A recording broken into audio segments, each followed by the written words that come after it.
Everyone, good morning. কেমন আছো তোমরা? আশা করি সকলে খুব ভালো আছো। আমিও ভালো আছি। একটি নতুন ব্লগে তোমাদের সঙ্গে অনেক অনেক স্বাগত। তো দেখো, দেখি বুঝতেই পারছো আমি চলে এসেছি কিন্তু আমার বাপের বাড়িতে। তো পয়লা বৈশাখের পরেই চলে এলাম। তো পয়লা বৈশাখের পরেই আমরা চলে এলাম। তো তোদের কদিন স্কুল ছুটি আছে, গরমের ছুটি তো না, এমনি স্কুল ছুটি আছে কদিন, তার জন্য আমরা চলে এসেছি। তো কদিনের জন্য থাকবো, এই 2-4 দিনের জন্য একটু থাকবো। তো ওই জন্য কালকে এসেছিলাম। আর এখন একটু অনেকক্ষণ হয়েছে উঠে গেছি, এখন বাজে প্রায় 9:30। তো ফ্রেশ হয়ে নিয়েছি, হয়ে তোজো এখন যাবে দাদানের সাথে বাজার করতে। তো আর এদিকে বোন করছে ডিম টোস্ট, আর ওদিকে বাবা কথা বলছে। তো চলো দেখাই বোন কি করছে। সকালবেলা ব্রেকফাস্ট হচ্ছে ডিম টোস্ট। এদিকে সব ডিম রুটিগুলো সেঁকে রেখে দিয়েছে, যে করছে। এখন তোজোর ডিম টোস্ট হচ্ছে, তাই তো? দেখেছিস? এই দেখো, তোজো এখন ডিম টোস্টটা খাবে, খেয়ে যাবে বাজারে দাদানের সাথে। এই দেখো, চাটা কিন্তু সব খাওয়া হয়ে গেছে, এই জন্য চায়ে এগুলো ধোয়া হয়নি এখনো। সব রান্না বান্না হবে। এদিক নিয়ে এখানে বস। আমাদের ব্রেকফাস্ট এখন আমি খাবো। দেখো, এখন খাবো আমি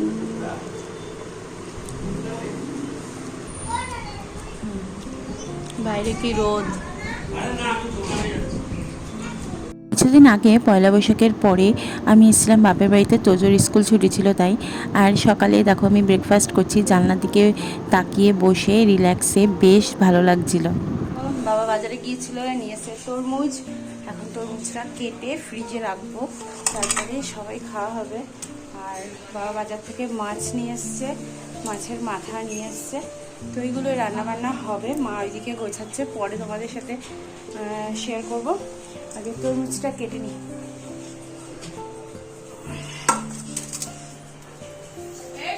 তো গরমকালে তরমুজ খেতে তো সবারই ভালো লাগে, আর গরমকালে এই সময় তরমুজটা খাওয়াও ভালো। তো বাবা নিয়ে এসেছিলো বাজার থেকে একটা বড় তরমুজ, আর সেটা আমি কাটছিলাম, কারণ কেটে ফ্রিজে রেখে ঠান্ডা ঠান্ডা তরমুজ খেতে বেশ ভালো লাগে। তো মা ওইদিকে কাজ করছে, আর আমি ভাবলাম তরমুজটা কেটে রেখে দিই, তো সবাই মিলে যখন বসবো তখন খেতে পারবো ঠান্ডা ঠান্ডা তরমুজ। আর আমার বাপের বাড়ির চারপাশটা তোমাদেরকে দেখিয়েছি পুরো ফাঁকা, সে কারণে সকালবেলা থেকে একদম মানে সন্ধ্যের আগ পর্যন্ত সব সময় সূর্যের আলোটা একদম পুরোপুরি পায়, ফলে একটু গরম, বাট তবে খুব একটা সমস্যা নেই, যেহেতু হাওয়া হয় খুব, যেহেতু ফাঁকা সেহেতু বেশ ভালোই হাওয়া দেয়। আর এখানে তরমুজ কাটছি, আর তোজো দেখো চলে এসছে।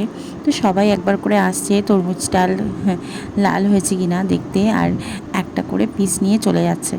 তো খেতে বেশ ভালো ছিল তরমুজটা, একদম রসালো মিষ্টি তরমুজ। তো ফ্রিজে রেখে খেতে এটা দারুণ লাগবে। আর তোজো তো আমার পাশে বসে গেছিলো, কারণ তরমুজ তোজো প্রচণ্ড ভালোবাসে। একে আমার তরমুজ তো কাটা কমপ্লিট। কেটে দিয়েছি। তো দেখো, সব কাটা হয়ে গেছে, এখনো একটা মানে হাফ রয়েছে, এটা এখন ফ্রিজে যাবে। তো দেখতে পাচ্ছ যে তরমুজটা কতটা লাল হয়েছে, আর আমি তরমুজটা কেটে নিয়ে যাচ্ছি সোজা ফ্রিজে। ঠান্ডা ঠান্ডা তরমুজ খেতে বেশ ভালো লাগবে, তো এই জন্য আগে ফ্রিজে রেখে দেবো কিছুক্ষণ। আর এদিকে বাবা এনেছে মাছ, বড় কাতলা মাছ, আর বড় সাইজের একটা মাথা এনেছে মাছের। তো মাছের মাথাটা দিয়ে মা ডাল করবে, আর এদিকে মাছের ঝোল করবে। আর কি কি হয় সেগুলো পরেই দেখে নেবো। এদিকে মাথা দিয়ে ডাল হয়ে গেছে, এখানে পটল ভাজা, আর এখানে আছে ভাত। আর এই দেখো, এই টেবিলের এই জানলা দিয়ে, আর এই জানলা দিয়ে খুব সুন্দর হাওয়া দিচ্ছে। বাইরে তো প্রচণ্ড রোদ, প্রচণ্ড রোদ, দেখতেই পাচ্ছ, খুব রোদ বাইরে, কিন্তু এখানে হাওয়া দিচ্ছে ভালো। এই যে তোজোর খাওয়া হয়ে গেছে। এই হচ্ছে মাছের ঝোল। তো দুপুরবেলা তোজোকে খাইয়ে দাইয়ে দেখো ঘুম পাড়িয়ে দিয়েছি, ও ঘুমিয়ে পড়েছে। আর এখন আমি খেয়ে নেবো, কারণ আমি খাইনি। তো সবাই মিলে এবার খাওয়া দাওয়া করে নেবো। তো এদিকে দেখো মাছের মাথা দিয়ে ডাল আর মাছের ঝোল দিয়ে এখন খেয়ে নিচ্ছি। তো আমি আর তোমাদের দাদা ভাই আর তোজো সন্ধ্যাবেলায় একটু বেরিয়েছিলাম। তো বাজারে এসেছিলাম বাচ্চাদের জামা কিনবো। তো রিপনদার ছেলের একটা জামা কেনা হবে, কারণ পয়লা বৈশাখে আমরা যেতে পারিনি ওদের বাড়িতে, আর রিপনদার ছেলের জন্য কিছু দেওয়াও হয়নি। তারপর রিপনদার দাদার ছেলে হয়েছে, তো যার কারণে কিছুই কেনাকাটা হয়ে পারেনি পয়লা বৈশাখে, কারণ পয়লা বৈশাখে মানে তোমাদের দাদাভাই বাড়িতে ছিল না, যার কারণে কেনা হয়নি। তাই ভাবলাম যে আজকে কেনা হয়ে যাক, কিনে নিই, কিনে যেহেতু ফাঁকাই আছে তোমাদের দাদাভাই, তো সেহেতু জামা টামা কিনে আমরা যাব রিপনদার বাড়িতে। আর রিপনদার বাড়ি হচ্ছে আমার শ্বশুর বাড়ির থেকে একদমই কাছে, তো ওখানেও একটু ঘুরে আসবো, মানে বাড়িতেও যাব, একটু ঘুরে আসবো। তো এই জন্য এখানে দেখো জামা টামা একটু কেনাকাটা করছি। তো মোটামুটি কেনা হয়ে গেছে আমাদের। তো এখন একটা তোজো বললো একটা জামা নেবে, তোর জন্য স্যান্ডো গেঞ্জির দরকার ছিল, তো স্যান্ডো গেঞ্জি চুজ করলো। দেখো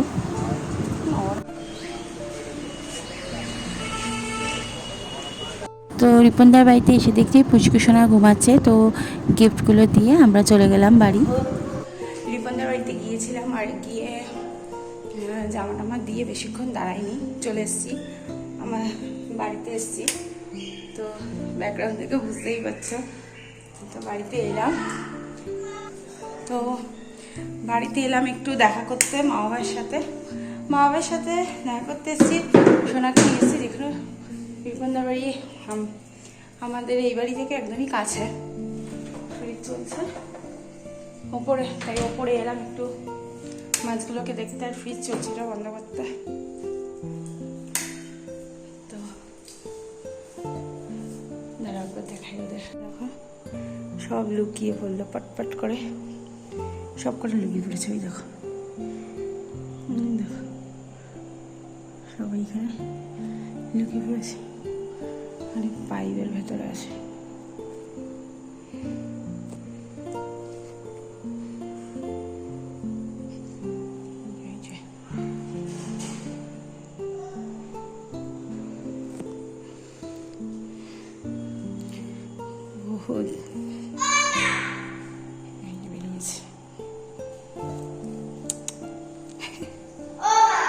দেখো তো ওই গেঞ্জিটা কিনেছি।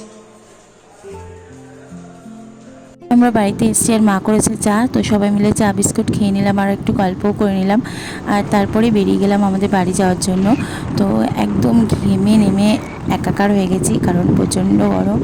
তো সামনেই যে আমাদের একটা বড় মিষ্টির দোকান আছে, তোমাদের অনেকবার দেখিয়েছি আমার ব্লগে মিষ্টির দোকানটা, তো ওইখান থেকে নিয়ে নিলাম একটু টক মিষ্টি দই আমাদের বাড়ির জন্য, মানে আমরা সবাই মিলেই খাবো, তো তার জন্য।